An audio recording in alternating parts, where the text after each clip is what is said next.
Bridge to Terabithia, Chapter 3, The Fastest Kid in 5th Grade. Jess didn't see Leslie Burke again, except from a distance, until the first day of school, the following Tuesday, when Mr. Turner brought her down to Mrs. Meyer's 5th grade class at Lark Creek Elementary. Leslie was still dressed in the faded cutoffs and the blue undershirt. She had sneakers on her feet but no socks.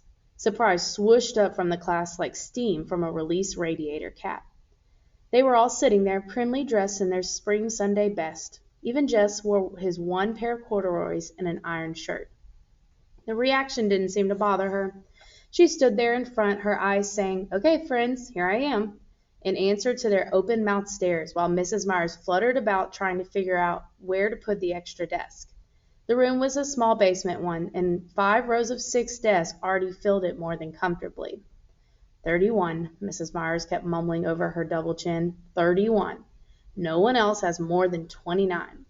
She finally decided to put the desk up against the side wall near the front. "Just there for now, Leslie. It's the best we can do, for now. This is a very crowded classroom." She swung a pointed glance at Mr. Turner's retreating form. Leslie waited quietly until the 7th grade boy who had been sent down with the extra desk scraped it into position hard against the radiator and under the first window. Without making any noise, she pulled it a few inches forward from the radiator and settled herself into it. Then she turned once more to gaze at the rest of the class. 30 pairs of eyes were suddenly focused on desktop scratches. Jess ran his forefinger around the heart with 2 pairs of initials, BR plus CK, trying to figure out whose desk he had inherited. Probably Sally Coach. Girls did more of heart stuff in 5th grade than boys. Besides, BR must have been Billy Rudd, and Billy was known to favor Myrna Hauser last spring. Of course, these initials might have been here longer than that, in which case, Jessie Aarons, Bobby Greggs, pass out the arithmetic books, please.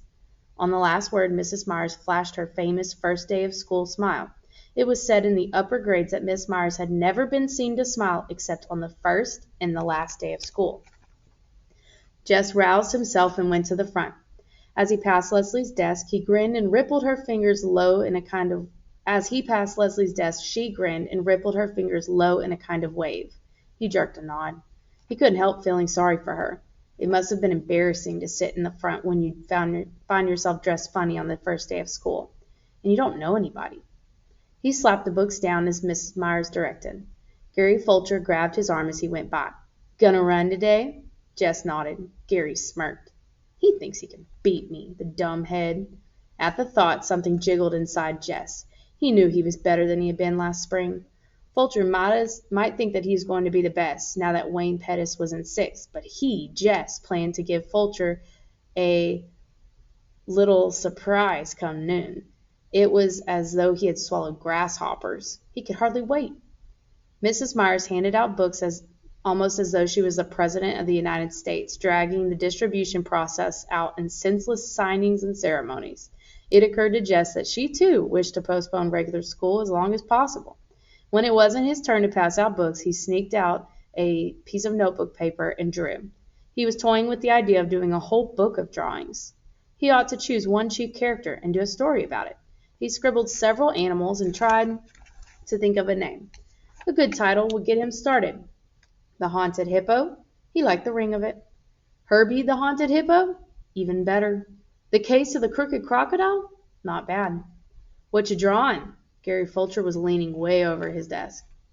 Jess covered the page with his arm. "Nothing." Come on, let me see." Jess shook his head. Gary reached down and tried to pull Jess's hand away from the paper. "The Case of the Crooked—" "Come on, Jess," he whispered hoarsely. "I ain't gonna hurt nothing." He yanked at Jess's thumb. Jess put both arms over the paper and brought his sneaker heel crashing down on Gary Fulcher's toe. "Yow!" "Boys!" Mrs. Myers' face had lost its lemon pie smile. "He stomped my toe." "Take your seat, Gary." "But sit down." "Jessie Aarons, one more peep from your direction and you can spend recess in here, copying the dictionary." Jess's face was burning hot. He slid the notebook paper back under his desktop and put his head down. A whole year of this. 8 more years of this. He wasn't sure he could stand it. The children ate lunch at their desk. The county had been promising Lark Creek a lunchroom for 20 years, but there never seemed to be enough money. Jess had been so careful not to lose his recess time that even now he chewed his bologna sandwich with his lips tight shut and his eyes on the initial heart. Around him conversations buzzed. They were not supposed to talk during lunch, but it was the first day, and even Monster Mouth Myers shot fewer flames on the first day. She's eating clabber. 2 seats up from where he sat, Mary Lou Peoples was at work being the second snottiest girl in 5th grade. Yogurt, stupid. Don't you watch TV? This from Wanda K. Moore, the snottiest, who sat immediately in front of Jess. Yuck. Why couldn't they leave people in peace? Why shouldn't Leslie Burke eat anything she darn pleased? He forgot he was trying to eat carefully and took a loud slurp of his milk. Wanda Moore turned around, all priss-faced. Jessie Aarons, that noise is pure repulsive. He glared at her hard and gave another slurp. You are disgusting. Bring! The recess bell.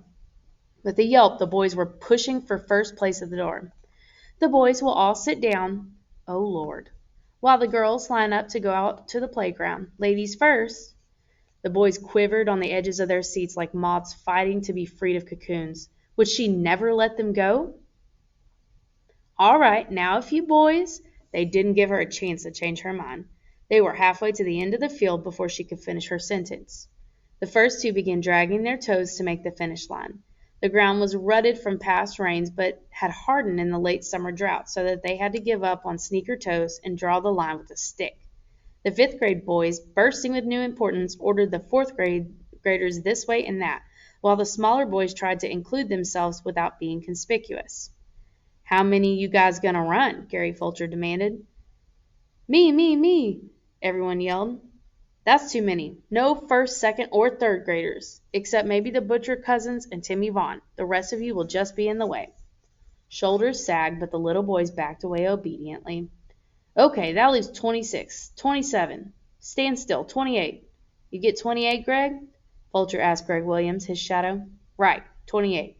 Okay, now, we'll have eliminations like always. Count off by 4s. Then we'll run all the 1s together, then the 2s. We know. Everyone was impatient with Gary, who was trying for all the world to sound like this year's Wayne Pettis. Jess was 4, which suited him well enough. He was impatient to run, but he really didn't mind having a chance to see how others were doing since spring. Fulcher was a 1, of course, having started everything with himself. Jess grinned at Fulcher's back and stuck his hands into the pockets of his corduroys, wriggling his right forefinger through the hole. Gary won the first heat easily and had plenty of breath left to boss the organizing of the second. A few of the younger boys drifted off to play King of the Mountain on the slope between the upper and lower fields. Out of the corner of his eye, Jess saw someone coming down from the upper field. He turned his back and pretended to concentrate on Fulcher's high-pitched commands. Hi! Leslie Burke had come up beside him. He shifted slightly away. Aren't you running? Later. Maybe if he didn't look at her, she would go back to the upper field where she belonged. Gary told Earl Watson to bang the start. Jess watched. Nobody with much speed in that crowd. He kept his eyes on the shirt tails and bent backs. A fight broke out at the finish line between Jimmy Mitchell and Clyde Deal. Everyone rushed to see. Jess was aware that Leslie Burke stayed at his elbow, but he was careful to not look her way. Clyde? Gary Fulcher made his declaration. It was Clyde. It was a tie, Fulcher, a 4th grader protested. I was standing right here. Clyde Deal. Jimmy Mitchell's jaw was set. I won, Fulcher. You couldn't even see from way back there. It was Deal. Gary ignored the protest. We're wasting time. All 3s line up, right now. Jimmy's fist went up. Ain't fair, Fulcher. Gary turned his back and headed for the starting line. Oh, let 'em both run in the finals. What's it gonna hurt? Jess said loudly. Gary stopped walking and turned to face him. Fulcher glared first at Jess and then at Leslie Burke. Next thing, he said, his voice dripping with sarcasm, next thing you're going to want is let some girl run. Jess's face went hot. Sure, he said recklessly. Why not? He turned deliberately toward Leslie. Want to run? He asked. Sure, she was grinning. Why not? You ain't scared to let a girl race you, are you, Fulcher? For a moment he thought Gary was going to sock him, and he stiffened. He mustn't let Fulcher suspect that he was scared of a little belt in the mouth. But instead, Gary broke into a trot and started bossing the threes into the line for their heat. "You can run with the fours, Leslie." He said it loudly enough to make sure Fulcher could hear him, and then concentrated on the runners. "See," he told himself, "you can stand up to a creep like Fulcher, no sweat." Bobby Miller won the threes easily. He was the best of the fourth graders, almost as fast as Fulcher, but not as good as me, Jess thought. He was beginning to get really excited now. There wasn't anybody in the fours who could give him much of a race. Still, it would be better to give Fulcher a scare